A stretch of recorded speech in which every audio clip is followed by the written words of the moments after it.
तो दोस्तों स्वागत है आप सभी का आपके फेवरेट यूट्यूब चैनल एग्जाम तक वॉरियर्स पर। आज डिस्कस कर रहे हैं अम्ल क्षारीय एवं लवण को। हम लवण के बारे में ही पढ़ रहे हैं, ठीक है ना। किसके बारे में? लवण के बारे में ही पढ़ रहे हैं। ऑलरेडी इसके 3 पार्ट हो चुके हैं, ठीक है ना। उसको वीडियो में प्लेलिस्ट है, वीडियो जाके देख लीजिए।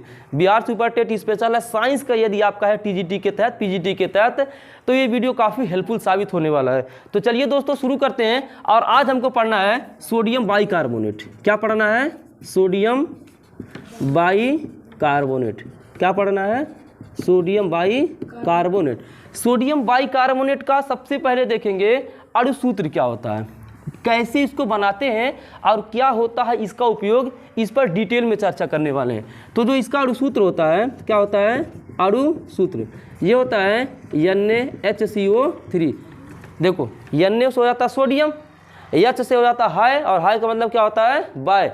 CO3 का मतलब क्या होता है? कार्बोनेट। तो सोडियम बाइकार्ब, इसको इसलिए बता रहे हैं क्योंकि ये होता है सोडियम कार्बोनेट। देखो बेटा, एक ये होता है कि ये होता है, ये फार्मूले में डाउट हो जाता है, बच्चा याद नहीं कर पाता है। Na2CO3 सोडियम कार्बोनेट केवल है और NaSCO3 सोडियम बाइकार्बोनेट है। तो थोड़ा सा फार्मूले में दिक्कत है, तो हमें याद करना है जब H आएगा तो बाय आएगा, हाई मतलब बाय, ठीक है ना। हाई करते हो ना तो उसका मतलब क्या होगा? बाय हो जाएगा। तो H आएगा तो बाई आ जाएगा, तो हो जाएगा सोडियम बाइकार्बोनेट। और Na2CO3 को बोलते हैं सोडियम कार्बोनेट। अब सबसे पहले ये देखेंगे कि सोडियम कार्बोनेट को हम बनाते कैसे हैं। How can sodium bicarbonate is prepared in the lab. Sodium bicarbonate को लैब में कैसे तैयार करते हैं। तो बेटा जब हम यहाँ पर देखो सोडियम कार्बोनेट के सहायता से, किसके सहायता से? सोडियम कार्बोनेट के सहायता से सोडियम बाइकार्बोनेट बनाया जाता है, ठीक। सोडियम कार्बोनेट की सहायता से सोडियम बाइकार्बोनेट बनाया जाता है। जब सोडियम कार्बोनेट में हम, ध्यान से सुनो, जब सोडियम कार्बोनेट में हम कार्बन डाइऑक्साइड और जल मिलाते हैं तो सोडियम बाइकार्बोनेट बनता है। जैसे हमने ले लिया Na2CO3, ठीक, और उसी में हमने मिला दिया CO2। CO2 मतलब होता है कार्बन डाइऑक्साइड, और उसी में हमने मिला दिया जल। क्या मिला दिया? जल। H2O का मतलब होता है जल, CO2 का मतलब होता है कार्बन डाइऑक्साइड, और Na2CO3 का मतलब होता है सोडियम कार्बोनेट। तो ये बन जाएगा NaHCO3। देखो सोडियम यहाँ 2 बार है ना, 2 बार यहाँ करने के लिए 2 का क्या करना पड़ेगा? गुणा करना पड़ेगा।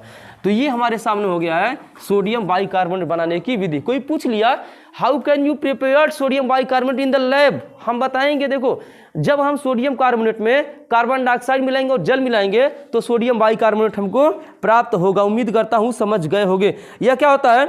सफेद रंग का ठोस पदार्थ है। यह कैसा है? यह सफेद रंग का क्या है? ठोस पदार्थ है। सफेद रंग का क्या है? ठोस पदार्थ है। अब सबसे बड़ा सवाल ये होता है कि सर ये जल में घुलता है कि नहीं घुलता है। तो बेटा यह जल में क्या होता है? घुल जाता है। जल में क्या हो जाता है? घुल जाता है। जल में क्या है? जल में विलेय है। यह जल में क्या है? विलेय। तो ये इसका भौतिक गुण क्या है? भौतिक गुण। कोई पूछ लिया भौतिक गुण का मतलब ये होता है कि वो दिखता कैसे है, कैसे जल में घुलता है कि नहीं घुलता है, उसका देखो भौतिक गुण में उसके आकार के बारे में चर्चा करते। किसके बारे में? आकार के बारे में चर्चा करते। वो जल में घुल रहा कि नहीं घुल रहा है, कोई पदार्थ और क्वथनांक की तरह उसका है, ये सारी चीजें भौतिक गुण के तहत आती हैं, ठीक है ना। किसके तहत आती हैं? भौतिक गुण के तहत आती हैं। और यहाँ पे जब यह गर्म करते हैं ना, बात सुनो, अगर हम इसको गर्म करते हैं, अगर हम बात करेंगे रासायनिक गुण की, किसकी गुण की बात करेंगे? रासायनिक गुण की। तो रासायनिक गुण में अगर हम इसको गर्म करते हैं, NaHCO3 को क्या करते हैं? गर्म करते हैं। बात समझना, 2NaHCO3 को गर्म करेंगे ना तो फिर यही चीज़ यह प्राप्त हो जाए। पर बात करेंगे कि NaSCO3 को अगर हम गर्म करेंगे, अगर इसको हम गर्म करते हैं तो बेटा फिर यही प्राप्त हो जाता है। क्या प्राप्त हो जाता है? Na2CO3 plus CO2 plus H2O। यानी कि इसका अगर हम बात करेंगे, अगर NaHCO3 को गर्म करेंगे, बात सुनो तो ध्यान से मैं क्या बोल रहा हूँ, अगर इसको गर्म करोगे जिससे ये मिलकर बना है ना वही फिर प्राप्त हो जाता है। जिससे ये मिलकर, इसी से मिलकर बना है ना तो फिर यही प्राप्त हो जाता है। यानी Na2CO3 CO2 और H2O प्राप्त हो जाता है, ठीक, याद हो गया। आगे देखते हैं कि अम्लों से क्रिया करके यह क्या बनाता है। बेटा जब जो है ये क्या बोलते हैं इसको? लवण, ये सोडियम बाइकार्बोनेट NaHCO3, जब जो है NaHCO3 इससे अम्ल से अभिक्रिया करेगा। किससे अभिक्रिया करेगा? अम्ल से अभिक्रिया करेगा। तो ये क्या बनाएगा? अम्ल से अभिक्रिया करेगा। जब अम्ल से अभिक्रिया करके यह लवण बनाता है। NaCl क्या? एक लवण है और H2O + CO2 बनाता है। क्या बनाता है?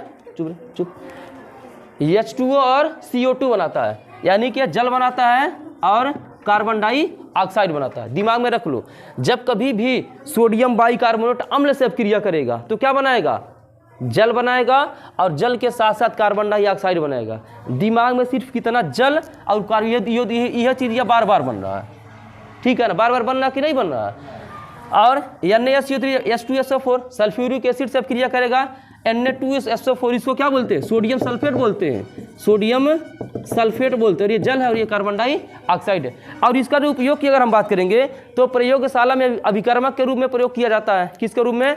प्रयोगशाला में अभिकर्मक के रूप में प्रयोग किया जाता है। और जो बेकिंग पाउडर बनाते हैं, जैसे जो पकौड़ी वगैरह में डालते हैं, उसमें भी चीज़ें मिलाया जाता है, ठीक है ना? और उसके साथ साथ जहाँ ब्रेड बनता है, जो चीज़ें फूलने वाली है, तो ब्रेड पकौड़ी है ना, जहाँ ब्रेड बनता है उसमें भी इसका प्रयोग हम करते हैं। क्या करते हैं? इसका प्रयोग हम करते हैं। और कच्चा दूध, अगर कच्चा दूध है, क्या है? कच्चा दूध है, अगर उसमें मिला दोगे ना तो ये फटेगा नहीं। कच्चे दूध में मिलाने पर ये फटता नहीं है। एंटीसेप्टिक के रूप में प्रयोग किया जाता है। किसके? एंटीसेप्टिक के रूप में भी इसका प्रयोग करते हैं। तो उम्मीद करता हूँ आज का क्लास समझ में आया होगा। मिलते हैं नेक्स्ट वीडियो में, तब तक के लिए जय हिंद, वंदे मातरम। बंद कर दो।